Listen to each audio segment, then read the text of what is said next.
easy stretch and motion number 2. We have the first one already done a couple months ago. Now we're going to do number 2. So the first exercise we're going to do is warm up. This warm up is a little bit different. I call it side to side jacks. It's like jumping jacks, but we're not going like this. What we're doing is going side to side, just like that. 1 and 2. So this is the exercise. And we're gonna do this, for 2-3 minutes just to warm up before we start our stretch. This next exercise is a forward fold with a downward dog. But we're gonna go with all the details of the exercise. So basically right here, I'm bringing both arms up. Inhale, exhale, and I'm gonna go straight down. I'm gonna try to touch my toes. If I cannot touch my toes, I can grab my ankles, or I can just rest a little bit on my knees. In this case, I'm gonna touch my toes. And then for me, it's hard to put my hands on the ground. So when I get to do the downward dog, what I'm gonna do is I'm gonna bend my knees a little bit, put my hands on the floor, then I'm gonna bring my legs back a little bit, about 2 feet or so. If you have long legs, maybe a little more. And now right here, what I'm gonna try to see, you see my ankles, I'm gonna print my heels. I'm gonna print my heels on the floor, right here. And then if I wanna feel this a little more, I'm gonna try to sink my belly in. Then I'm gonna feel more stretch on this area. If this is still hard, what I can do is I can bend one knee and then move from one side to the other. So this is another way I can do my stretch on the downward dog position. If you feel dizzy when you go this way, just keep your head up and you won't feel dizzy. And the other thing, when I finish this, I'm gonna bring my hands back, I'm gonna bend my knees, bring my hands back a little bit, bring my feet forward, touch my toes, and roll slowly back up. So those are the details to complete this exercise correctly. I'm going to do it one more time without talking so you can see how that works.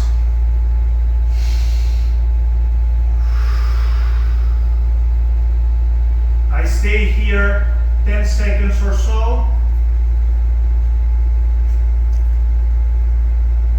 10 seconds or so.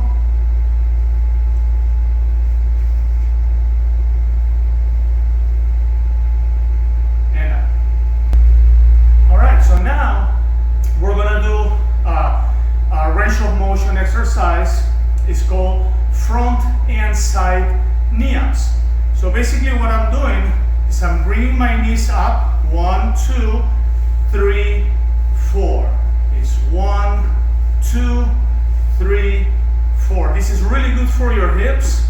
2, 3, 4. If you want to get a little bit more of this exercise, like more, let's say, flexibility benefits, what I can do is I can use my hands and go 1, 2, 3, 4. 1, 2, 3, 4. And I want to do this for about 2 minutes. This next exercise is standing shoulder. Is the best shoulder and neck stretch. It's really good, but there is some details to it to make it work really well. First thing I have to make sure is that my hands are gonna interlock. I wanna lock my fingers together. Okay, so what I do is I'm gonna lock my fingers on my back, right behind, and I'm going to bring my palms together, like if I'm squeezing something in between. So it looks like this, right there. Once I'm here, what I'm gonna do is I'm going to bring my hands down and shoulders back. Then hands a little lower, shoulders back. Then a little lower, shoulders back. A little lower, shoulders back. So it looks like this. I'm gonna do it again from here. So I'm gonna lock my fingers behind my back. I'm gonna bring my hands down, right there. Shoulders back, hands down. Shoulders back,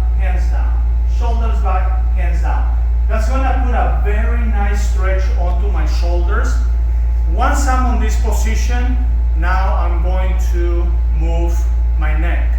So what I'm gonna do is I'm gonna bring my head up, bring my head kind of like diagonal, and feel the stretch on this side of my neck. So right here is where I'm gonna feel it without losing my back position.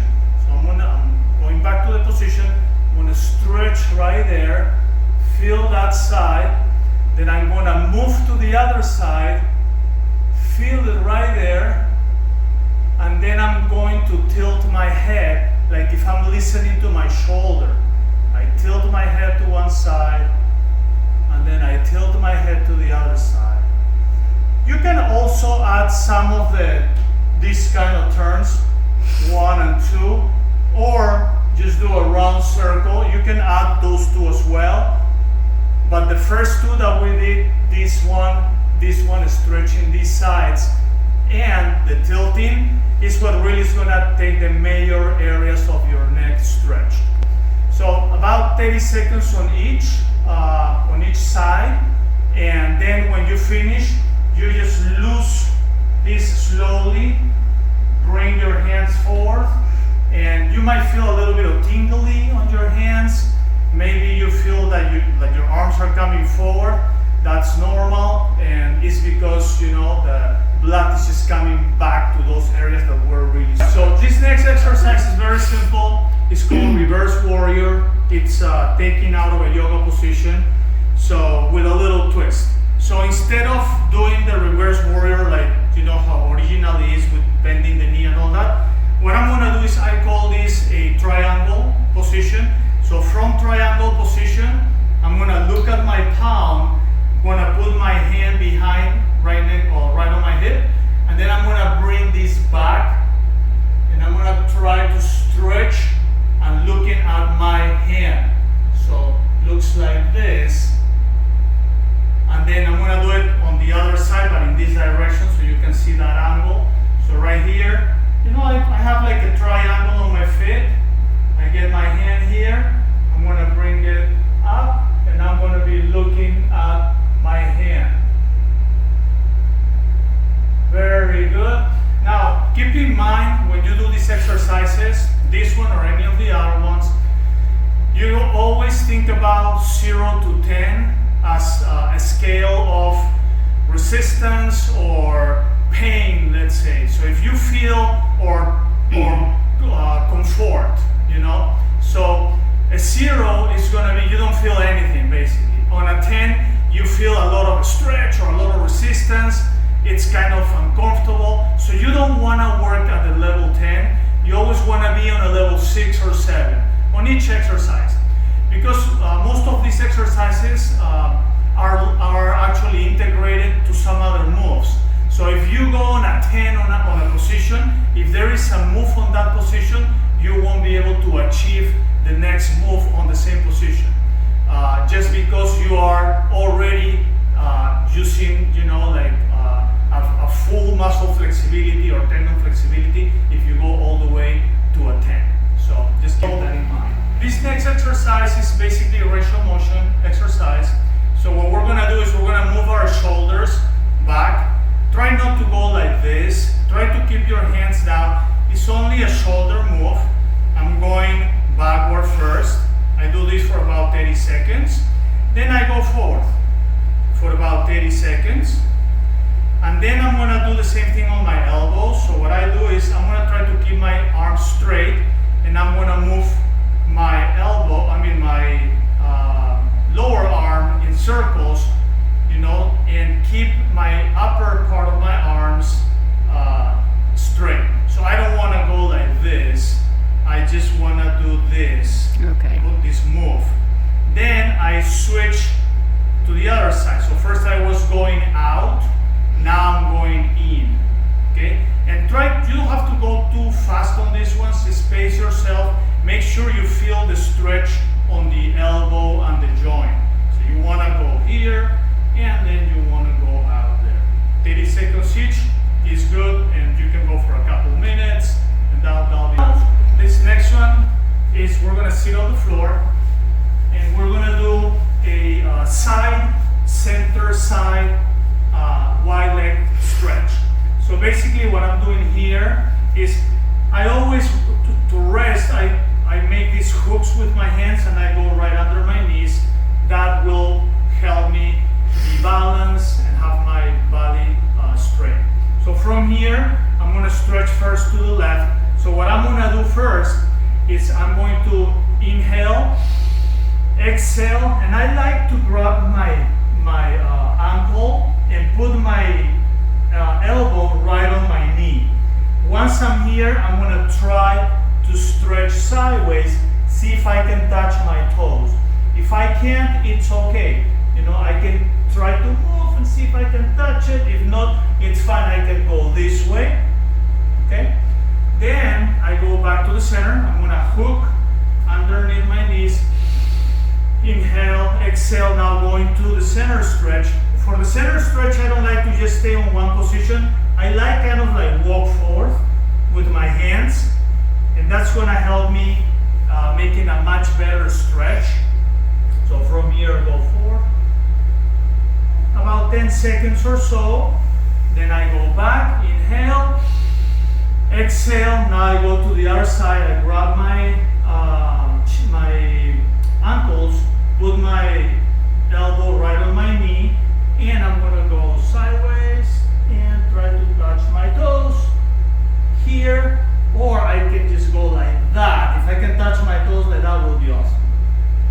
And back to the center.